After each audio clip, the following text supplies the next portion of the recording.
Alright, this is a video to show you how to use onlinegdb.com to do your homework. We particularly have two labs that require the writing of C code, so this may be helpful, especially for those of you who cannot get code blocks to work properly. So the first thing you need to do is to navigate to this particular website, and the URL is onlinegdb.com. And once you get here, you will see this blank page, and it is up to you to to determine whether you want to sign in or not. So I'm suspecting if you sign in, you can basically maintain your projects on the server. So I'll give it a try. Okay, so click on My Projects, and then click on Google Plus. Or if you want to sign in using your other accounts, that's fine too. Or you can register using just a normal email address and a password. So I'm going to be brave and use my Google Plus identity to sign in. So once I sign in, the folder that I created earlier is still here. So it's great. Okay, so you can actually maintain files and projects like this. So now I'm going to go to click on New Project, and here's a new project. Okay, so it will give you just a blank page. So what you need to do now is to replace it with the program that I sent you through announcement, which is the monolithic version of the same program for the lab. So oops, okay, I forgot that I already changed my clipboard, so give me a second here to redo the clipboard thing. Okay, so there we go. Alright, so here, this is the monolithic version of the same program as in the lab itself, okay? And I just need to make sure that the entire program is here, because it looks like some portion of the program is missing. Okay. Nope, it's all here. Okay, so it's just that my browser is not okay. There we go. So we can actually see the entire program at this point. So this is great.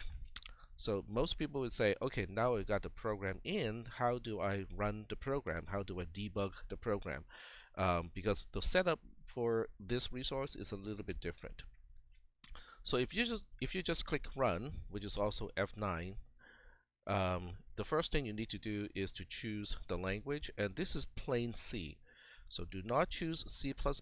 I haven't really tried C++ to see whether that works or not, but this particular source code is written in just plain C. So choose C, and it will compile the program, and it's going to run the program, and the program finishes with exit code 0, simply because I did not supply any -n and then a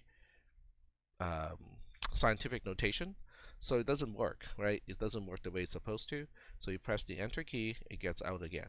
So now you can enter command line arguments. Let's try -n 1.23 E45. Okay, and then we run the program again.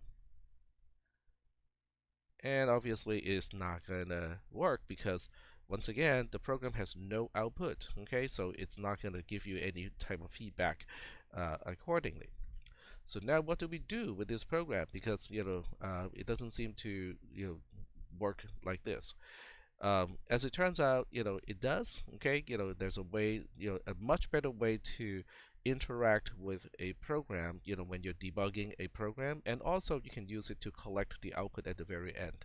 So what I will do is I'm going to go to the last portion of main, which is right before this return here, and you can set up a breakpoint over here. Except the IDE does not do that. You kind of have to look at the line number. Oh, okay, actually it does. Okay, so this is great. So you can set up a breakpoint like this, and this time I do not use run, and instead I use debug. So I click on debug. Okay, and it runs it sets up everything, but the program is not being run at this point. Okay, so this is where you kind of have to pay a lot of attention to the debugger interaction window, because all it does right now is to set the arguments to the program to -n 1.23 E45, but it is not actually running the program at all. So to run the program, you have to do R or RUN, Okay, so GDB accepts abbreviation to the point where it is no longer confusing with another command. So you only have to type as many letters from the beginning as you need to differentiate a command from another one that starts with the same few letters at the beginning. And there's only one command that starts with R, which is run. So that's why with run, you can just type R and it works. Okay. So you can see how it is now stopping at the breakpoint that we want to stop right here. And once we get here, then you can say print um, n in this case, because n is the name of the structure. It is a local variable to main. It is not a pointer because from main's perspective, we have the entire structure. We pass the address of main to exp10 to exp2, but in main it is just a structure. So you just say print n, and we can see that we got the right data in n because the mantissa is 123, and then exp10 is 43 because it was originally 45, but in order to shift the decimal point to the right in 2 places in base 10, we have to decrease the exponent of 10 by 2, and that's why it is now 43. So all GDB commands that I have demonstrated will work in this particular box over here. And by putting a breakpoint at various places and looking at the number structure, this is how you can debug a program, by using this particular method. So this may be a good time to also show you how to kind of trace a program, how to trace the execution of a program, step by step. So let me demonstrate that. When you're done with the program, by the way, you can just type Control D, and it will automatically terminate a GDB session. So if I type Control D right now, like so, it will say, do I want to quit? Because that is the same thing as typing quit. So you press the enter key, and now we are back to the outside here, where we can go back and edit the program or set up new breakpoints. So I want to show you how to set up a breakpoint manually. So do not change any one of these other subroutines because they are not this is the only place where you need to make a change, okay, is in this particular code. So we're going to write some code here that is actually totally useless. So we'll say pn points to, what was it again? exp2. So this is really kind of nice because it kind of knows the names, even though it is not always intelligent. It is still kind of not too bad. So we can say equals to 0, semicolon. And then we can do something like if pn points to sign, I think, and we do something over here. Oh, when you type open curly brace and press the enter key, it automatically gives you the end curly brace. So that's kind of handy. And then over here we can do something that is entirely incorrect. Okay, remember I'm doing this to show you how to use GDB and not to give you a clue of how to do this homework assignment. So we'll do it like this. And I suspect that whenever you type something, it is quote unquote saved on the server automatically, which means you don't have to click a save button. All right, so now we can try the program again, but this time we set up a new breakpoint over here, and then we click on debug again. It compiles the code, and now we're in GDB, and then we click run, and it stops at this breakpoint, which is, oh, because I shifted the line numbers. So this is one thing that you also have to kind of keep in mind is when we set up breakpoints, it only remembers the line number of the breakpoint. So when you make additional editing to the program, it will still put the breakpoint on the same line, based on the line number. So this breakpoint is actually now at the wrong place. So I'm gonna have to take it out. All right. So now the program has stopped. So this little green box here, in very green border, it tells me where the execution point is at this point. So right at this point, I can say, well, tell me what is number string, okay? And it shows me that number string has an address of 7FFF, a whole bunch of Fs, and an EEBC, but the content of the string is 1.23E45, okay? But I can also now single step the program. To single step the program is to type just S here. So if you type S, it single steps. It steps into a subroutine. If you type N, which is next, it will step over. So those are the two ways to quote unquote single step a program. S for step and N for next. Now, if you want to find out exactly what step is, you can type help step. Okay, it will explain what it is. If you want to know what is next, you can type help next, and it will explain what that is. Okay, so you can use the help built-in help capability of GDB to learn more about the commands that we are now talking about.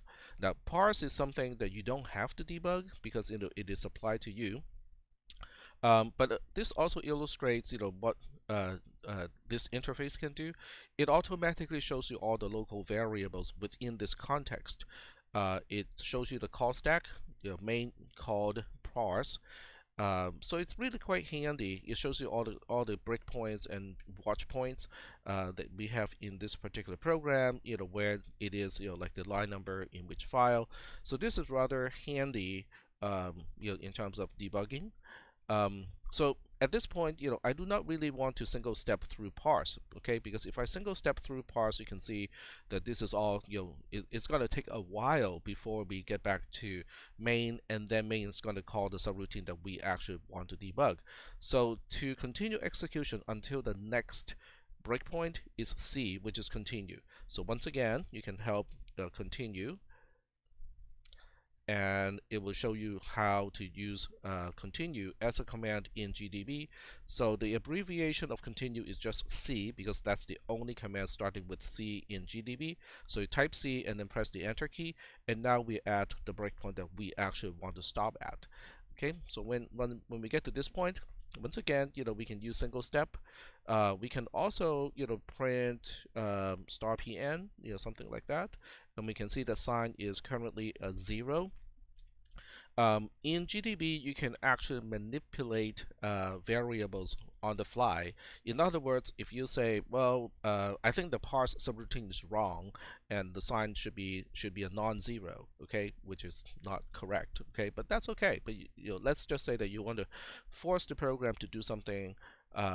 Then you can say set var, set variable, and then whatever the left hand side is, okay, which is the sign of the structure the PN points to, and just make it a non-zero at this point. Okay, it will actually change it. So if I go back and print star PN, now it shows that sign is a 1 instead of a 0. Okay, so this way when I single step the program, it will step into the conditional statement to increment exp2, which obviously is the wrong thing to do. But remember, this demonstration is to show you how to use the tool and not to give you a clue of how to write the actual program.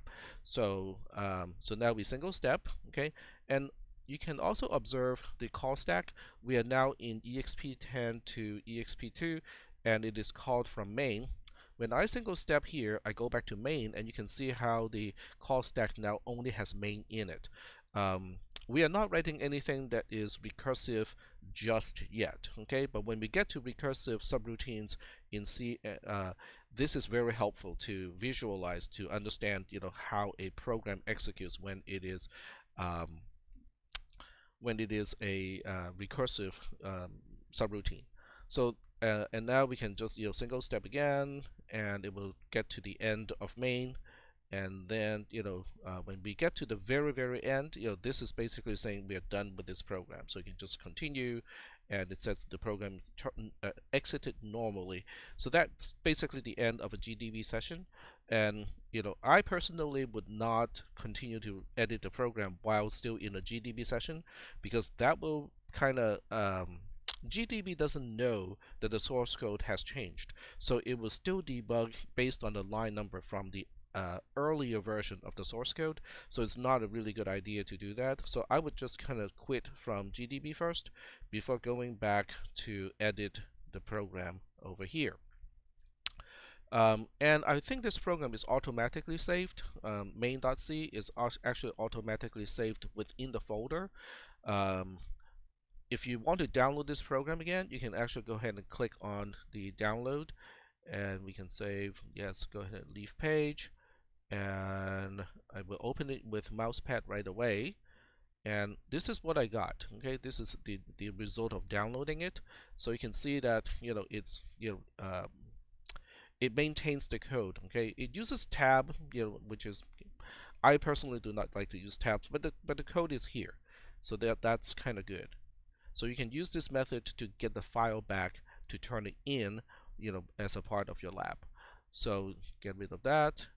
And the last thing that I want to show you is, what if you want to sign out? Okay, click on logout. Okay, there we go. So we are now out. We are no longer signed in. And if I click on login and sign in again using my w at apps.losrios.edu account, and I should be able to navigate back to the folder and get to my projects. And you can see how we have a project. A folder is basically a project, and then each project can have, I guess, only one file. So we get back to this project, and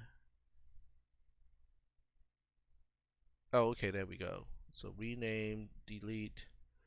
This is a folder. Huh. And that allows me to move it around. So where is my project? That is strange. All right, so that means, if you want to save your project remotely, we probably have to do one more step. Okay, so let's go ahead and click new project here, and I'm going to replay this code with my code over here. So now let's check out. Oh, there we go. Save. Okay, I did not save it. So let's go ahead and save the name of the project. Let's call this exp negative exponent, and then we click save. All right. So let's now check, to see whether we can get back to this project. So don't forget to click save in here. So we click log out, log back in,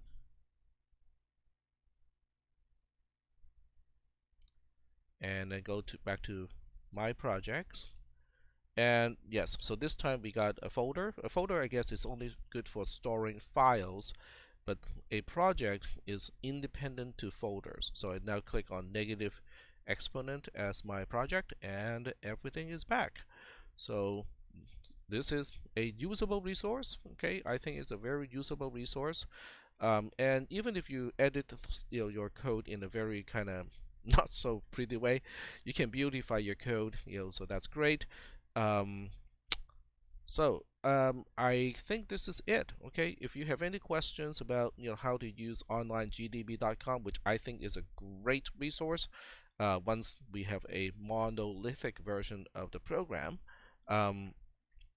just go ahead and ping me on Discord. Okay, but I think this is fairly simple. Most people can figure out how to use most things in here. But if you have a specific question about how to use GDB, you can either Google, because GDB is widely used by many people, so if most questions are probably answered somewhere on the internet, or you can just kind of ping me, because I have also used GDB for a long time. All right, so that's the end of this particular video, and I hope most of you will find this resource useful, especially if you cannot get code blocks to work.